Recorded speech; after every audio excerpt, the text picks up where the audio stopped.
பள்ளம் திடீர்னு நோண்டுறாங்க, பள்ளம் வந்து இது பண்ணுறாங்க. இது வந்து என்னன்னா, இது உங்களை மாதிரி ஒரு நண்பர் எனக்கு அனுப்பிச்சது. பள்ளத்தை வந்து நிரப்புறாங்க, இந்த பள்ளத்தை நிரப்பிட்டு இதை வச்சு போட்டு சமன் செய்கிறாங்க. இது காங்கிரீட் ரெடி மிக்சர் போகிறாங்க. அப்படின்னா என்ன அர்த்தம்னா 4 மணி நேரம் இல்லை ஒரு 8 மணி நேரத்தில் அது காஞ்சிரும். இதில் வந்து பார்த்தீங்கன்னா கூகுள் மேப்ஸில் இந்த லொக்கேஷன் டைமோடு போட்டுக்கிறாங்க. ஃப்ரைடே 27/3/12/22 AM நைட்டு போடுறாங்க. புரியுதுங்களா? நைட்டு போட்டு நைட்டோட நைட்டாக அதை முடிக்கிறாங்க. மெட்ரோ வாட்டர் வேலை, மாநகராட்சி எது, சென்னை குடிநீர் வடிகால் வாரியம் எதுன்ற வித்தியாசம் தெரியும். அந்த வித்தியாசம் தெரியாத ஒரு கட்சி தலைவர் இருக்கிறாருன்னா அது விஜய் அவர்கள். 26 அப்ளிகேஷன் கொடுத்துறீங்க, 27 ஒரு நாள். பொதுவாக இவங்கெல்லாம் ஒரு நாளில் வேலை செய்கிறவங்களே கிடையாது. அந்த மாநகராட்சி உங்களோட சம்மந்தப்பட்டதுனோட மறுநாளே விலகு கொடுத்துட்றாங்க. 3000 பேர் அந்த இடம் தாங்காது.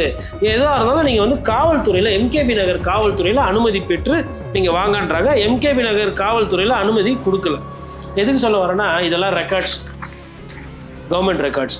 இதில் எதனா கேட்டு ஒரு விஷயம் கொடுக்கலன்னா இதை அப்படியே சேர்த்து வச்சு கோர்ட்டுக்கு போய் கேஸ் போட்டு என்னை வந்து சட்ட ரீதியாக அரசியல் ரீதியாக இவங்க அமுகுறாங்கன்னு சொல்லிட்டு விஜய் வந்து நீதிமன்றத்தை நாட்டலாம். ஒரு கட்சினா வந்து ஒரு அணியை இந்நேரத்துக்கு உருவாக்கி அந்த அணி எல்லா வேலையும் பார்க்கணும். மாவட்ட செயலருக்கே வேலை தெரில, வழக்கறிஞர் பிரிவில் யார் இருக்கான்னு தெரில, ஊடக பிரிவில் யாருமே விவாதத்துக்கு கலந்துக்கிறது இல்லை, தலைவர் பிரச்சாரத்துக்கு போகிறது இல்லை.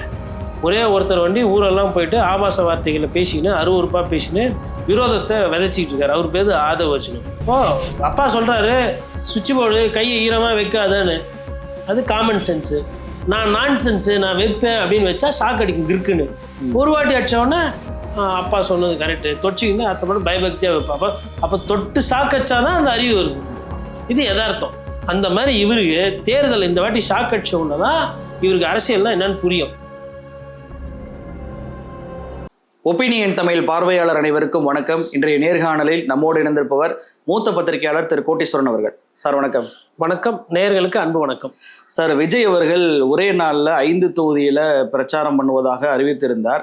திடீரென முதல் நாள் தேர்தல் பிரச்சாரம் பண்ணுவதற்கு அனுமதி மறுப்பு அப்படின்ற செய்தி வெளியாகுது. விஜய் அவர்கள் அதற்கு ஒரு அறிக்கை வெளியிட்டிருக்கிறார்.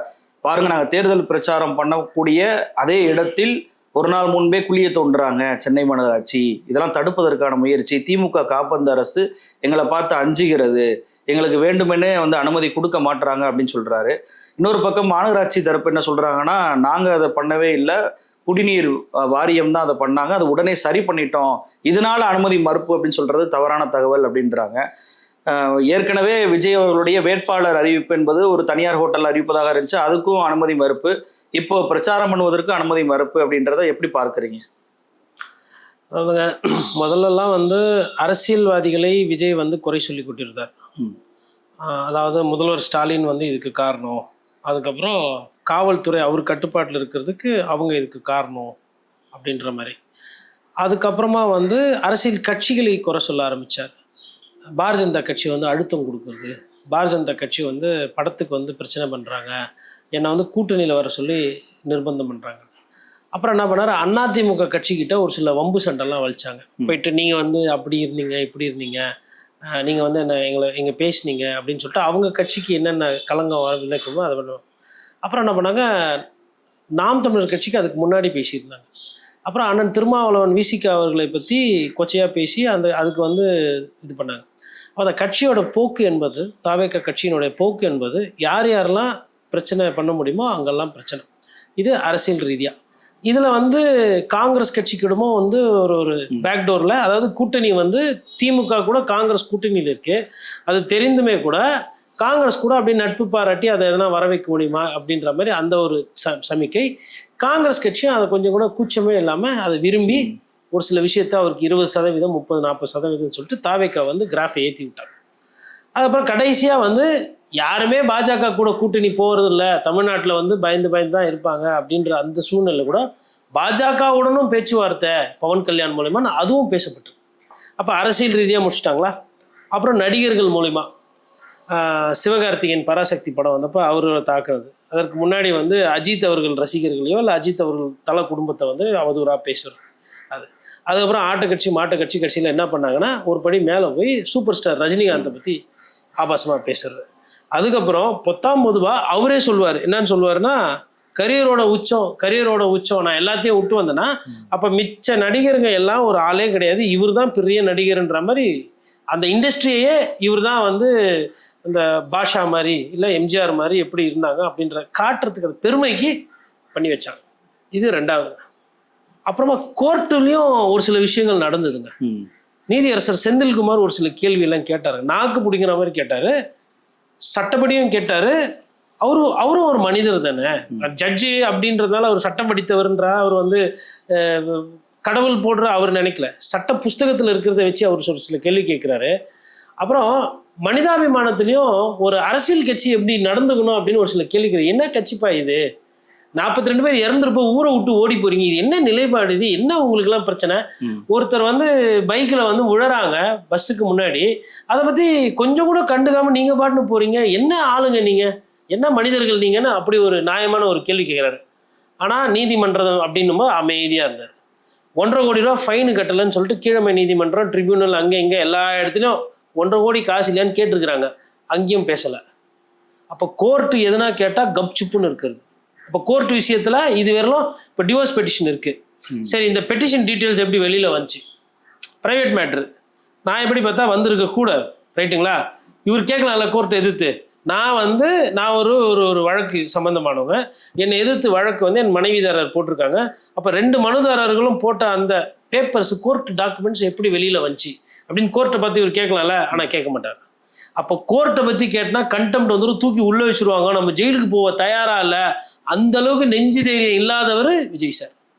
ஆனால் அரசியல் கட்சிகள் வந்தால் பேசுவார், அதுக்கப்புறமா சக நடிகர்கள் இண்டஸ்ட்ரினா பேசுவார் வீராவேசம், கோர்ட்டுன்னு வந்தால் கப்சுப்புன்னு இருப்பார்.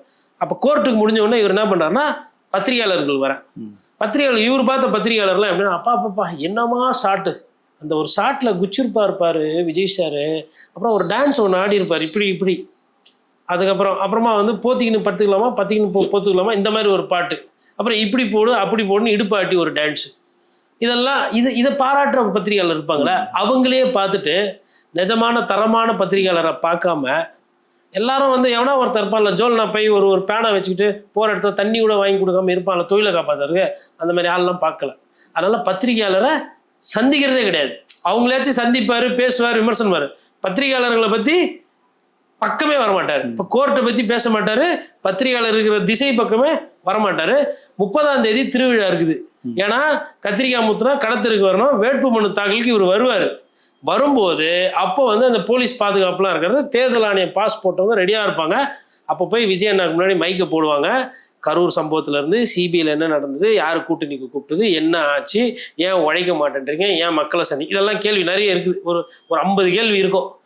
அவர் தாயுள்ளத்தோடு சந்தித்தாருன்னா கேள்வி வைப்பாங்க, இல்லைனாலும் என்ன பண்ணுவாங்க கேள்வி கேட்டுனே ஓடுவாங்க கேமரா தூக்கின்னு. அவர் அதை விட வேகமாக ஓடிடுவார். கரூரில் பார்த்துருப்பீங்க, சார் 30 பேர் செத்துட்டாங்க சார், அது சொல்லினே இருக்கும்போது பக்கத்தில் இருக்கு சார் 32 பேர் சார் விஜய் சார்னாங்க, ஆனால் அப்படியே காதில் கேட்காத மாதிரி, என் காது கேட்காது அப்படின்ற மாதிரி அப்படியே ஓடி இருப்பார். அது மாதிரி சம்பவம் நடக்க போதா, இல்லை நின்று பொறுமையாக டிடிவி தினகரன் மாதிரி அருமையாக ஒரு பத்திரிகையாளர் சந்திக்க போகிறாரா அப்படின்றத பார்க்கணும், ரைட்டுங்களா? இப்போ அதுக்கு அடுத்து இப்போ அதிகாரி. நாட்டில் ஒரு சமுதாயத்தில் டெமோக்ரஸியில் ஒவ்வொரு அங்கம் இருக்கும், அதனால தான் ஒவ்வொன்றா நான் பேசிட்டு வரேன். இப்போ கடைசியாக வந்து அதிகாரி. இந்த அதிகாரிங்களை வந்து எப்படின்னா, எங்களை ஏங்க போட்டு உருட்டுறீங்க உங்கள் பஞ்சாயத்தில், இந்த தேர்தல் எப்படா முடியும்னு நிறைய பேர் இருக்கிறாங்க. கரூரில் இப்படி தான் வந்து அங்கே கரூர் காவல்துறைக்கு, கரூர் எஸ்பிக்கு ஒரு தலைவலி கொடுத்தீங்க. நீங்கள் மற்ற இடத்துலலாம் போன இடத்துல நடந்துருந்தா அவங்களுக்கு பிரச்சனை இல்லை, எல்லாம் வந்து கரூரில் தான் பண்ணுவீங்களா அப்படின்ற அளவுக்கு அவங்க கஷ்டம். ஸோ கரூர் போலீஸை பாதிப்புக்குள்ளாக்கி, மன உளைச்சலுக்குள்ளாக்கி ஒரு வழியாக ஆக்கியாச்சா. இப்போ சென்னையில் வந்து மாநகராட்சிக்கு வந்துக்கிறாரு அடுத்த டிபார்ட்மெண்ட். மாநகராட்சியில் வந்துட்டு எங்களுக்கு நீங்கள் அதிகாரம் கொடுக்குறதில்ல, பவர் கொடுக்குறதில்ல, எல்லாமே வந்து கைப்பாவையாக இருக்குது, ஒடுக்க பார்க்குறீங்க அப்படின்னு. அப்போ அவங்க என்ன பண்ணுறாங்கன்னா லெட்டர் எடுத்து வெளில விட்றாங்க. என்ன லெட்டர்னா 26 அப்ளிகேஷன் குத்துறீங்க, 27 ஒரு நாள். பொதுவாக இவங்கெல்லாம் ஒரு நாளில் வேலை செய்கிறவங்களே கிடையாது. ஒரு லெட்டர் அமிச்சா 10 நாள் 15 நாள் கழிச்சு தான் போய் நீங்கள் பார்த்தீங்கன்னா லெட்டர் அனுப்பிச்சிருக்கிறீங்களா, அந்த செக்ஷனில் பாரு, இந்த செக்ஷனில் பாரு, அந்த கிளர்க்கு கிட்ட இருக்கா, இப்படி தான் இருக்கும். அந்த மாநகராட்சி உங்களோட சம்மந்தப்பட்டதுனோட மறுநாளே விளக்கம் கொடுத்துட்றாங்க. ஒரு நாளில் விளக்கம் கொடுத்துட்டு என்ன சொல்கிறாங்கன்னா, நீங்கள் வந்து பிரச்சாரத்துக்கு பேசின் பிரிட்ஜ் பாலத்தில் வந்து தொடங்குறீங்க. இப்போ நம்ம பேசுகிற வீட்டில் இருந்து பேசின் பிரிட்ஜ் 10 நிமிஷம். ஏன்னா நமக்கு எவ்வளோ அந்த இடத்த பற்றி தெரியும், சப்ஜெக்ட் தெரியுன்றது தெரிஞ்சுக்கிறதுக்கு வேண்டி சொல்கிறேன். பேசின் பிரிட்ஜிலேருந்து நீங்கள் இறங்கி ஸ்ட்ரைட்டாக போனீங்கன்னா பெரம்பூர், அது தாண்டி இன்னும் கொஞ்சம் லெஃப்ட்டில் உள்ளே போனீங்கன்னா திருவிக நகர், அப்படியே ஸ்ட்ரைட்டாக போனீங்கன்னா மாதவரம் போகலாம். இந்த சைடு போனீங்கன்னா ராயபுரம். அது ஒரு முக்கியமான ஜங்ஷன், அதாவது வட சென்னைக்கு அது ஒரு கனெக்டிவிட்டி இடம்.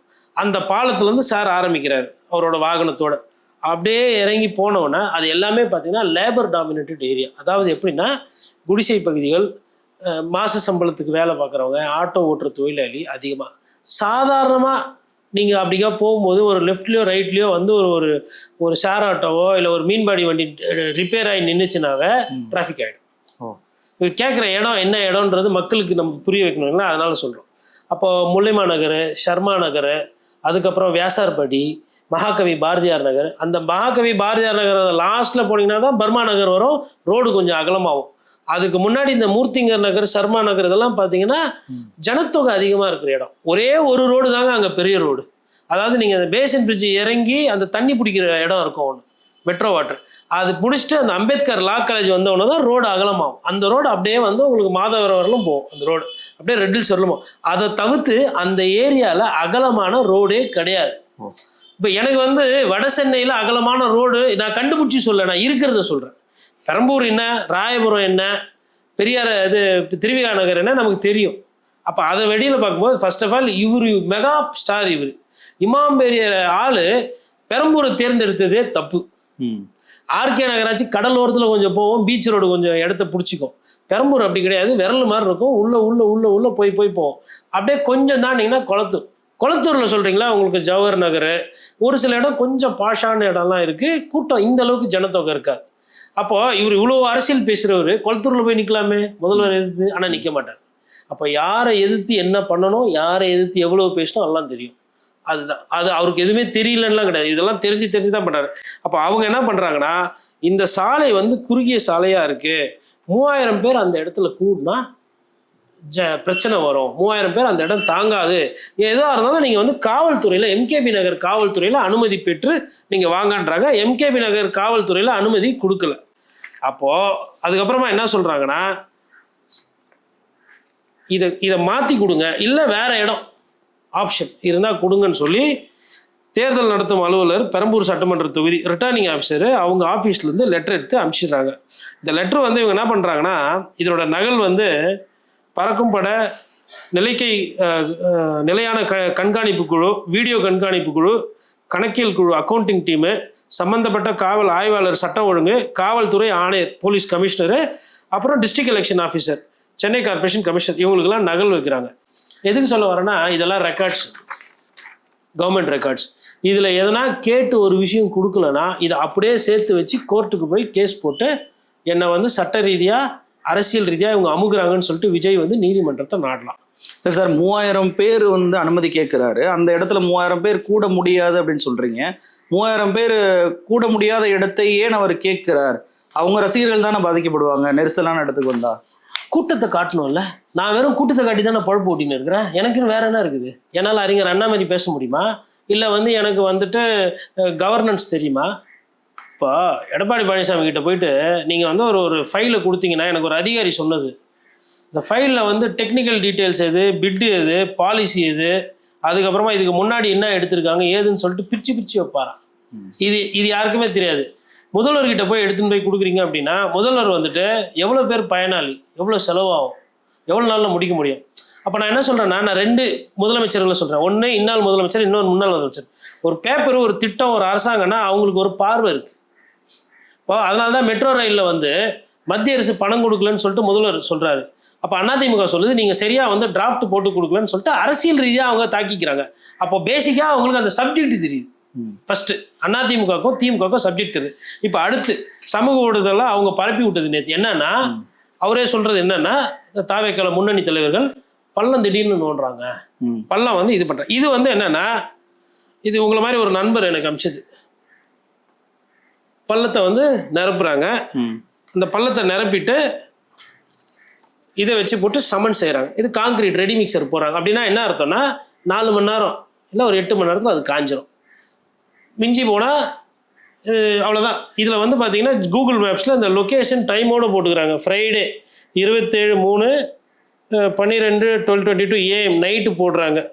புரியுதுங்களா? நைட்டு போட்டு நைட்டோட நைட்டாக அதை முடிக்கிறாங்க. பக்கத்தில் வந்து அவங்க என்ன கிளைம் பண்ணுறாங்கன்னா மெட்ரோ வாட்டர் வேலைன்றாங்க. இப்போ எனக்கு தெரிஞ்ச ஒரு சில விஷயங்கள் நான் ஒரு பத்திரிகையாளராக மாநகராட்சி கவர் பண்ணியிருக்கேன் நான் 10 வருஷமாக. அது விஷயமா சொல்கிறேன். என்னென்னா கராத்தே தியாகராஜ் அவருக்கு வந்து துணை மேயராக இருந்திருக்கார். அவர் இந்த மாதிரி விஷயங்கள்லாம் புட்டு வைப்பார். அப்போ அப்படி ஒரு துணை மேயரையோ அதே மாதிரி மேயராக வந்து சைதை துரைசாமி இருக்கார். அவரும் டெக்னிக்கலாக ஸ்ட்ராங்காக இருப்பார். மா சுப்பிரமணியன் அவரும் டெக்னிக்கலாக ஸ்ட்ராங். அப்புறம் மேயராக வந்து முதலமைச்சர் ஸ்டாலின் இருந்திருக்கிறார். இவங்க எல்லாருமே வந்து டெக்னிக்கலாக ரொம்ப ஸ்ட்ராங்காக இருப்பாங்க. என்னன்னா அந்த கவர்னன்ஸ் தெரியும் அவங்களுக்கு. மாநகராட்சி எது, சென்னை குடிநீர் வடிகால் வாரியம் எதுன்ற வித்தியாசம் தெரியும். அந்த வித்தியாசம் தெரியாத ஒரு கட்சி தலைவர் இருக்கிறாருன்னா அது விஜய் அவர்கள். எல்லாருக்கும் எல்லாம் தெரியாதுங்க, தெரிஞ்சு கேட்டு தெரிஞ்சுக்கணும். இப்போ ஐசிஐசிஐ பேங்க்ல அக்கௌண்ட் வச்சுன்னு நான் போய் இதுவும் ஐ தான் வருது, IDBI வருது, இதுவும் வங்கி தான், எனக்கு இதுல காசு கொடுன்னு நான் கேட்டேன்னா அவங்க உழுகுறவங்க என்ன நினைப்பாங்கண்ணே, எப்பா பேங்க் ரைட்டு, நீ வச்சுக்கிற அக்கௌண்ட் ஐயில் ஓப்பன் ஆகுது, இதுவும் ஐயில் ஓப்பன் ஆகுது, ஆனால் இது அது இல்லைன்னு அவங்க சொல்லுவாங்க. நான் என்ன பண்ணுறேன், சொக்காயெல்லாம் பிச்சின்னு என் 1 லட்ச ரூபா பணத்தை எனக்கு திருப்பி தரமாட்டேன், மண்ணை வாரி நான் போடுறேன்னு சொல்லுவேன் IDBI பேங்க்கில். அது கரெக்டாக இருக்குமா? வெளிலேருந்து பார்க்குறவன் என்ன நினைப்பான், ஐயோ பாவம் பெரியவர், அவர் பணத்தை அவர் எடுக்கக்கூடாது, அந்த பேங்க்குக்காரங்க சண்டாலன்னு இப்படி பண்ணுறானுங்களே, அவர் பணத்தை தானே அவர் கேட்குறாரு. நீங்கள் கிட்ட போய் பாஸ்புக்கை வாங்கி பார்த்தா தான் தெரியும் அது IDBIயா ICICIயா. இந்த அரசியல் தான் அவர் பண்ணுறாரு. அப்போது மெட்ரோ வாட்டர் பண்ண வேலைக்கு அவர் யாரை திட்டுறாரு? சென்னை தேர்தல் நடத்தும் அதிகாரியை திட்டுறாரு. சென்னை மாநகராட்சி கிட்ட இருக்கிற அதிகாரியை திட்டுறாரு. இதுவும் அவங்களை கேட்டால் என்ன சொல்கிறாங்கன்னா, இப்போது சென்னையிலலாம் பார்த்தீங்கன்னா உங்களுக்கு பைப்டு ட்ரிங்கிங் வாட்டர். அப்போது தண்ணி வந்து பம்பிங் ஸ்டேஷன்லேருந்து வந்து தண்ணி வந்து பம்பு பண்ணி அனுப்பும். அது வந்து இந்த ட்ரைனேஜ் சொல்கிறேன் நான் குழாய். அது வந்து அந்த தண்ணியை உறிஞ்சி எடுத்துகிட்டு சுத்திகரிப்பு நிலையத்துக்கு அனுப்பிச்சோன்னா சுத்திகரிச்சுட்டு அது காவாலையோ இல்லை ஆற்றுலையோ விட்டுட்டு கடலுக்கு போகுதுங்க. அப்போ அந்த சுத்திகரிப்பு வந்து என்னென்னா அது வேக்யூமில் வேலை செய்யும்போது அது உரியும் போது நான் பைப்பு பக்கத்தில் இருக்கிற மண் சரிவு நிறைய ஏற்படும். உதாரணத்துக்கு இப்போ சென்னையில் எடுத்திங்கன்னா இந்த மாதிரி மண் சரிவு நடக்கிற இடம், இப்போ நான் சொல்கிற இடம் நீங்கள் போய் கூகுளில் ஹிந்து பத்திரிகையிலையோ இல்லை பழைய Times of India Deccan Chronicle பத்திரிகையில் சர்ச்சு கொடுத்தீங்கன்னா வந்துடும். சாந்தமில் இந்த மாதிரி மண் அரிக்கும், MRC நகர் அந்த ஏரியாவில் மண் அரிக்கும், ராயபுரத்தில் மண் அரிக்கும். இந்த இடம் பெரம்பூரில், அதே மாதிரி பெரம்பூரில் இந்தியன் ஆயில் பக்கத்தில் ஒரு இடம் இருக்குது, அங்கே வந்து மண் அரிச்சு ஆயிலே குடிக்கிற தண்ணியிலே மிக்ஸ் ஆகும். அதுக்கப்புறம் KK நகர் பஸ் ஸ்டாண்ட் MGR பக்கத்தில் பார்த்தீங்கன்னா அதிகமான இடம். அதுவும் எப்படின்னா ஒரு மாருதி காரு இல்லை வந்து ஒரு ஆட்டோ போய் உள்ள ஒரு அளவுக்கு மண் இறங்கும். இது ஃபோட்டோஸுமே நிறைய வந்திருக்குது பத்திரிகை. அப்போது ஒரு இடத்துல வந்து இந்த மாதிரி நேரத்தில் மண் வாங்கின்னு போகுதுன்னா அது அவங்களுக்கு வேறு வழி இல்லை, அந்த பைப்பை வச்சுட்டு காங்கிரீட்டை போட்டு நிரப்புறாங்க. இது தெரியாமல் ஓணும்ட்டே பள்ளத்தை நோண்டுறாங்க. ஒரு விஷயம் இதை நான் ஏன் சொல்கிறேன்னா, பத்திரிகையாளர் ரிப்போர்ட்டர்ஸ் போகிறாங்க இல்லைங்களா, அவங்க செய்தி சேகரிக்கும் போது இது மாதிரி தான் சின்ன ரிப்போர்ட்டர் செய்தி சேகரிச்சுட்டு வருவாங்க. செய்தியை சேகரிச்சுட்டு வரும்போது என்ன ஆகிடும்னா, அது எந்த டிபார்ட்மெண்ட்டு என்ன ஏதுன்னு அவங்களுக்கு தெரியாமல் ஃபோன் பண்ணி கேட்கும்போது அந்த அதிகாரி சொல்லுவார் அது ஏன் டிபார்ட்மெண்ட்டில் இதுக்குன்னு விசாரிச்சுட்டு அந்த செய்தியை கொடுப்பாங்க. இவர் எதுவும் விசாரிக்காமல் அவங்க கட்சிக்காரங்க இந்த மாதிரி பேசிட்டு இருக்காங்க. அப்போ எதுக்கு பள்ளம் நோண்டாங்க, எதுக்கு பள்ளத்தை மூடினாங்க, அதுக்கு காரணம் கிளியர். ஆனால் இவர் என்ன சொல்றாரு, அரசியல் ஆதாயத்துக்கு. இல்லை, அந்த பள்ளமுமே முதல் நாளே நீங்கள் காட்டிய டைம் படி பார்த்தீங்கன்னா இரவோடு இரவாகவே அந்த காங்கிரீட் போட்டுட்டாங்க. இவர் மறுநாள் காலையில் 10 மணிக்கு தான் வந்து பிரச்சாரம் பண்ணுறாரு. அப்படின்றப்போ அது சரி செய்யப்பட்டு தானே இருக்கும். அப்புறம் ஏன் அந்த பிரச்சாரத்தை? அதாவது அரசியல் புரிதல் இல்லை. விஜயை காலி பண்ணோன்னா FIRல பேரை சேர்த்து அன்றைக்கே கரூரில் தூக்கி உட்கார வச்சுருப்பாங்கல்ல, அதை பண்ணாமல், அதாவது யானை வருமா, யானையை வந்து மயக்க ஊசி தெளித்து பிடிக்கலாம், அதை பிடிக்காமல் இம்மா தூண்டு வாழைப்பழத்தை காட்டி யானை கிட்ட யானை வான்ற மாதிரி இருக்குது. அதான் இருக்குது. இது என்ன 10க்கு 10 கிடையாது பள்ளம். 3000 பேரை வச்சு தாவேகா தலைவர் வர இடத்துல ஒரு பேரிகேடை க்ளோஸ் பண்ணிட்டு அங்கே நின்னா என்ன ஆகிட போகுது? இது மாதிரி எல்லாமே அங்கே விளாடுவாங்க. சொல்லணும், அடிச்சு விடணும். இவர் என்ன அரசியல் பண்ணணும்? நேரு மேலே இந்த ஊழல் குற்றச்சாட்டு இருக்குது, இது இருக்குது, இவ்வளோ வாங்கியிருக்கிறாரு, யாரோ ஒரு 2 பேரை பெற்றுட்டு இவர் ஒரு வழக்கறிஞரை ரெடி பண்ணி இவர் கோர்ட்டுக்கு போகணும். வழக்கறிஞர் நான் என்ன கேட்குறேன், உங்கள் வழக்கறிஞர்லாம் என்ன பண்ணுறாங்க? 2 வழக்கறிஞர்கள் என்னால் எடுத்துக்காட்டு சொல்ல முடியும். நான் பழகிருக்கிறேன் அவங்க கூட. ஒருத்தர் வந்து ஐயா ராஜா செந்தூர் பாண்டியன், அம்மையார் சசிகலாவோட வழக்கறிஞர். கோவிட் டைமு சசிகலாவுக்கு வந்து உடம்பு ரொம்ப சீரியஸ் ஆகிட்டு பிரச்சனையில் இருக்கிறாங்க. அப்போ நான் டெக்கன் கிரானிக்கில் இருக்கிறேன். அவருக்கு ஃபோன் பண்ணி நான் கேட்குறேன், சார் என்ன சார் ஆச்சு, இது மாதிரி என்னென்னமோ ரூமர்ஸ் வந்து அவங்க கோவிட் பாசிட்டிவ்ன்றாங்க. அப்போ எப்படின்னா கோவிட்னு வந்தாவே கொஞ்சம் ரிஸ்க்கு தான், போய் சேர்ந்துருவாங்கன்ற மாதிரி இருக்குது. அப்போ தான் வந்து நிறைய பிரபலங்கள்லாம் வேறு இறக்குறாங்க, MLAக்கள்லாம் இறக்குறாங்க. அந்த மாதிரி ஒரு சூழ்நிலையில் வந்தோடனே அவரை நான் வந்து எப்பயுமே கோர்ட்லேயோ சரி இப்போ எப்படி பார்த்தோன்னா ராஜா நல்லா வாட்ஸ்அட்டமாக இருப்பார் சார். அவர் போகும்போது பார்த்தீங்கன்னா கூட ஒரு 2 வக்கீல் 3 வக்கீல் ஜூனியர்ஸ் கூட நடந்து போவோம். அது பார்க்குறதுக்கே அழகாக இருக்கும். ஒரு சீனியர் கவுன்சில் எப்படி இருக்கணுன்ற மாதிரி அந்த ரோப்ஸை போட்டு அப்படி நடந்து போகிறார். அந்த குரல் வந்து கிட்டத்தட்ட அழுவலை, குரல் வந்து இதாகுது, திக்கிறாரு. அவரால் வந்து என்னன்னா கிளைண்ட் இருப்பாங்களோ இல்லையோ தெரியல, கூட்டி என்ன நடக்குது தெரியல, மறைக்கிறானுங்க, பொய் சொல்கிறானுங்க, எனக்கு வந்து என்ன என்ன பதில் சொல்கிறதே தெரியலன்னு சொல்லிட்டு அழுகுறாரு, வெம்புறாரு அப்படியே. அப்போ ஒரு வழக்கறிஞர்னா அவரை என்றைக்குமே போல்டாக பார்த்து ஒரு காவல்துறையில் எதனா கேட்டாங்கன்னா என்ன எதுக்குன்னு கேட்ட ஒரு சட்டம் படித்த ஒரு வழக்கறிஞரை, கருப்பு சட்டைக்கு சொந்தக்காரரை அப்படி பார்க்கும்போது அந்த குரல் வந்து இதாகுது. அப்போது ஒரு கட்சிக்காரங்க, அவர் கட்சிக்காரங்க, அவர் கட்சி வேலையிலையும் பண்ணுறாரு. அப்போ அமமுகவுக்கு நிறைய ஆர்கே நகரில் தேர்தல் வேலைகள், ஒரு சில விஷயங்கள், தரவுகள், எலெக்ஷன் கமிஷன் போனதெல்லாம் இவரும் வெற்றிவேலும் சேர்ந்து தான் பண்ணுறாங்க. ஒரு இடைத்தேர்தலையும் பார்க்குறாரு. அதே நேரத்தில் சசிகலா அவர்களோட வழக்கு சம்பந்தமான கேஸ் எல்லாம் இப்போ அவர் கடைசியாக சொல்லிட்டு அது வந்து என்னன்னு சொல்லுவேன் உனக்கு அப்படின்ற தரவுகளை தெரிஞ்சு வச்சுக்கிட்டு பண்ண முடியல ஒரு வழக்கறிஞர் பிஹேவ். அதுக்கப்புறமா வந்து ஜெயிலில் இருந்து வந்துட்டதுக்கு அப்புறமா ஃபோன் பண்ணி ஒரு நாள் ரியாக்ஷன் கேட்குறேன். அப்போ ஒரு விஷயத்த சொல்கிறாரு, சட்டத்தில் இருக்கிற எல்லா செக்ஷனு என்னென்ன ப்ரொவிஷன்ஸ் இருக்கோ, ஒரு ஒரு ஒரு குற்றவாளிக்கோ இல்லை ஒரு நிரபராதிக்கோ இல்லை ஒரு ஜெயில் தண்டனை இருக்கிறவங்க இல்லை ஜெயிலில் இருக்கிறவங்களுக்கு ரூல்ஸ்ன்னு இருக்கும், எக்ஸம்ஷன்ஸ்னு இருக்கும். இதை எல்லாத்தையும் நான் சொல்லிட்டேன். நான் வந்து கெஞ்சாத நாள் இல்லை, போய் அப்படி நின்று என்னோட கெரியரில் என்ன நான் பெஸ்ட்டு பண்ண முடியுமோ எல்லாம் பண்ணி ஒரே ஒரு நாள் தண்டனையை குறைக்கிறதுக்கு முயற்சி பண்ணேன். ஆனால் வந்து அரசியல் சூட்சமாக உடலை ஒரு பதிவு பண்ண வார்த்தை என்கிட்ட. நான் எதுக்கு சொல்கிறேன்னா, ஒரு வழக்கறிஞர் எப்படி ஷார்ப்பாக இருக்காங்க பாருங்க. அப்போ ஒரு கட்சி நடத்துறதுன்னா, இன்னைக்கு சசிகலா அவர்கள் ஜெயிலுக்கு போனாங்க, வந்துட்டாங்க, கொண்டாங்க, வேற எல்லாருக்கும் அரசியல் அழுத்தம் அரசியல்வாதிக்கு இருக்கும். அதை எதிர்த்து அரசியல் பண்ணுறது தான் வந்து அரசியல்வாதிக்கு அழகு. ஒன்றுமே நடக்கலைங்க அவருக்கு. அவரை இந்த நொடி வெறினோம் அவரை பத்திரமா பதுசாக பாதுகாத்து தான் வச்சிருக்கிறாங்க. டொமஸ்டிக் வயலன்ஸ் கேஸ் இருக்குது, அதாவது அவங்க மனைவி வந்து அவர் மேலே குற்றச்சாட்டு வச்சிருக்கிறாங்க, கோர்ட்டுக்கு போயிடுச்சு. இதே ஸ்டேஷனுக்கு போய் பஞ்சாயத்து ஆகி ஸ்டேஷன் வந்து கூப்பிட்டு விசாரிச்சுட்டு தான் இவர் இந்த மாதிரி சொல்லுவாரா? இன்னைக்கு டிஜிபி ஆஃபீஸ் போகிறீங்களே, இதே மாதிரி உங்கள் மனைவி அவங்க ஆளுமன் போலீஸ் ஸ்டேஷனில் போய் உட்காந்துருந்தா உங்கள் நிலைமை என்ன ஆயிருக்கும்? பாதுகாப்பாக இருக்கீங்களா? தேர்தல் ஆணையம் உங்களுக்கு சின்னம் கேட்டீங்க, கேட்ட சின்னத்தை விட்டுட்டாங்க. உங்களுக்குன்னா டிடிவி தினகரனுக்கு குத்த மாதிரி சின்னத்தை முடங்கினாங்களா இல்லை ரெட்டலையை முடங்கினாங்களா? என்ன பண்ணிட்டாங்க உங்களுக்கு? கட்சிச்சு ஜனநாயகம் படம். தேர்தல் நேரத்தில் யாருன்னா அரசியல் கலந்த படத்தை இதுவரையில எந்த ப்ரொடியூசரும் தேர்தல் நேரத்தில் ரிலீஸ் பண்ணதான் காட்டு. Common sense. காமன் சென்ஸ்ன்றது என்னது? எங்கள் சென்ஸை எவ்வளோ அப்ளை பண்ணுன்றதா காமன் சென்ஸ். இப்போது அப்பா சொல்கிறாரு சுவிட்ச் போர்டு கையை ஈரமாக வைக்காதன்னு, அது காமன் சென்ஸு. நான் சென்ஸு நான் வைப்பேன் அப்படின்னு வச்சா சாக்கடிக்கும் கிறுக்குன்னு. ஒரு வாட்டி அடித்தோடனே அப்பா சொன்னது கரெக்டு, தொச்சிக்கின்னு அத்தை மட்டும் பயபக்தியாக வைப்பா. அப்போ தொட்டு சாக்கடிச்சாதான் அந்த அறிவு வருது. இது யதார்த்தம். அந்த மாதிரி இவருக்கு தேர்தல் இந்த வாட்டி சாக்கடிச்ச உடனே தான் இவருக்கு அரசியல்னா என்னன்னு புரியும். இவர் அரசியல்னா என்னன்னு தெரியாமல் இவர் விளாண்டுக்கிட்டு இருக்கிறார். ஆனால் இவர் வந்து தேர்தல் ஆணையத்தை குறை சொல்லாமல் திமுக காபந்து அரசியங்களை பழிவாங்குது அப்படின்றாரு. அதை ஒரிஜினல் எல்லாருமே என்ன சொன்னாங்கன்னா, தேர்தல் ஆணைய கைக்கு போயிருச்சுன்னா எங்களை யாருமே தடுக்க முடியாது, கிராமமாக போவோம் அப்படின்னாரு. ஆனால் இப்போதும் கூட தேர்தல் தேதி அறிவிக்கப்பட்ட பின்பும் கூட மாசு கூட சொல்றாரு என்னன்னா, எங்களுக்கும் இது அனுமதிக்கு சம்பந்தமே இல்லை, தேர்தல் ஆணையம் தான் அனுமதி கொடுக்குறாங்கன்றார். ஆனால் அவரோட அறிக்கையில் அந்த தேர்தல் ஆணையம்ன்ற வார்த்தையே இல்லை. சார், நீங்கள் எந்த பத்திரிகையாளர்கிட்ட வேணால் போய் கேளுங்க, இந்த அனுமதிக்கும் அரசுக்கும் சம்பந்தம் இருக்கானா? கிடையாது. இனிமேல்ட்டு வந்து CEO chief electoral officer Archana பட்நாயக்கோட control, CEC chief election commissioner Gyanesh Kumar அவங்களோட கண்ட்ரோலு. அவங்க நினச்சா என்ன வேணால் பண்ணலாம், யாரை வேணால் பதவியிலேருந்து மாற்ற முடியும், டிரான்ஸ்ஃபர் பண்ண முடியும். அவங்களோட கட்டுப்பாடு. இன்னும் ஒரு வாரத்தில் வந்து சென்ட்ரல் பேராமிலிட்டரி ஃபோர்ஸ் ஃபுல்லாக வந்து இறங்கிடும். ஆல்ரெடி வந்து ரெக்கி பார்த்துட்டு பண்ணிட்டு இருக்காங்க, இவிஎம் மிஷின்ஸ் ரெடி ஆகிட்டு இருக்கு. அடுத்த வாரத்தில் வந்து பேராமிலிட்டரி ஃபோர்ஸ் இறங்கிட்டதுக்கப்புறம் லோக்கலில் போலீஸுக்கு போயிட்டு வந்து இன்ஸ்பெக்டரே போயிட்டு அது இதுன்னா கூட ஒரு சில நேரத்தில் வந்து அவங்களோட இந்த பெட்டாலியன் சீஃப் இருக்காங்களா, law and order inspector please wait stand, I will get orders then you can go, இப்படி நிறுத்திடுவாங்க. உள்ளூர் போலீஸையே போலிங் பூத் உள்ளியோ கவுண்டிங் ஸ்டேஷன் உள்ளியோ இல்லை ஒரு சில இடத்துல கண்ட்ரோல் பண்ணுவாங்க. இது ரூல்ஸ்.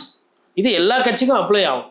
இன்னொன்று, பாட்டாளி மக்கள் கட்சி வழக்கறிஞர் அட்வொகேட் பாலு இது மாதிரி வந்து ஒரு கலெக்டர் வந்துட்டு ஏதோ வேட்புமனு தாக்கல் பண்ணும்போது ஏதோ ஒரு பிரச்சனை, ஒரு சிக்கல் ஆகிப்போச்சு.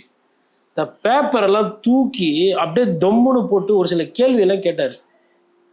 நீ வந்து பட்சம் தானே, நீ ஒரு அரசாங்கத்துக்கு சாதகமாக நீ நடந்துக்கிறேன்னு சொல்லிட்டு நான் வெளியில் போய் பத்திரிகைகிட்ட பேட்டி கொடுப்பேன், உன்னை நான் அம்பலப்படுத்துகிறேன் பார்த்துட்டோன்னா அவரு சார் கலெக்டரை, டிஸ்ட்ரிக்ட் கலெக்டரை.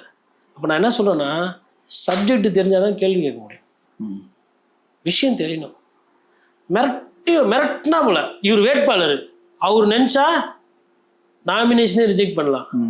அந்த இடத்துல வந்துட்டு வச்சு கேட்காத கேள்வி இல்லை. அது அந்த காட்சி அப்போவே பத்திரிகைகள்லாம் செய்தியாக வந்துச்சு.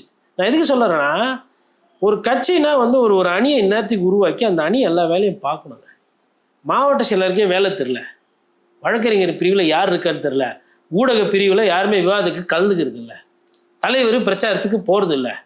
ஒரே ஒருத்தர் வண்டி ஊரெல்லாம் போயிட்டு ஆபாச வார்த்தைகளை பேசின்னு அருவறுப்பாக பேசின்னு விரோதத்தை விதைச்சிக்கிட்டு இருக்காரு. அவர் பேர் ஆதவ அர்ஜுனம். இன்னொருத்தர் கோயில் கொள்ளலாம் போயிட்டு, சாமி விஜய் அண்ணாவை நம்மனா வேலை ஆகாது போலது, நீயாச்சும் நல்ல வழியை காட்டுப்பா, நான் அப்படி தான் அவர் கும்புறாருன்னு நினச்சிக்கிறேன். அது செங்கோட்டையன் அவர்கள் எப்போ ஏதோ இவங்களெல்லாம் நம்பி வந்துட்டேன், ஒழுங்காக அங்கேயே இருந்துக்கலாம் போகுது, ரெட்டையில் இல்லையா, விசிலில் வேற நிற்க சொல்லிட்டாங்க. இப்போ யோசிச்சு பாருங்க, செங்கோட்டையன் சீனியாரிட்டிக்கு வாயில் விசில் வச்சுட்டு ஊதின்னு போய் விசிலுக்கு ஓட்டு போடுங்கன்னு கேட்டால் நல்லா இருக்குமா? கோபி செட்டிப்பாளையத்தில் அவர் எப்படி மிடுக்காக இருந்தார், இப்போ என்னெல்லாம் நடக்க போகுது பாருங்க. சீனியர் மோஸ்ட் அரசியல்வாதி கூட இறக்கல. எடப்பாடி பழனிசாமி சாதாரணமாக ஒரு ஒன்றிய லெவலில் இருக்கிற ஒரு ஆளை போட்டு, நேற்று தான் தெரியும் இவர் தான் அவர் எதிர்த்து நிற்க போகிறாருன்னு, அவர் படம்லாம் வருது. அப்போ எந்த லெவலில் இருக்கிறாங்க பாருங்க. ஒரு வேளை திமுக ஜெயிச்சுது இல்லை அங்கே அதிமுக ஜெயிச்சுது, செங்கோட்டையனோட நிலைமை என்ன?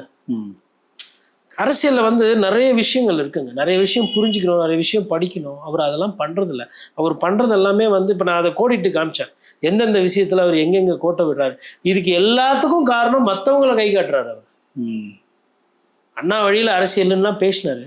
அண்ணா கை இப்படி இருக்கும், ஒரு விரல் எதிரில் இருக்கிறவங்களை பார்க்கும், மிச்சம் 3 விரல் அண்ணாவை பார்க்கும். நீ யார்? நீ கரெக்டாக வேலை பார்க்குறியா? நீ கடமை கண்ணியம் கட்டுப்பாடுன்னு இருக்கியா? நீ சுய ஒழுக்கத்தோடு இருக்கிறியா? இதெல்லாம் கேள்விகள். அதை பண்ணுறதில்ல. ஓகே சார், நிகழ்ச்சிகளை கொண்டு பல்வேறு தொழில் பகிர்ந்துட்டீங்க. ரொம்ப நன்றி. நன்றி.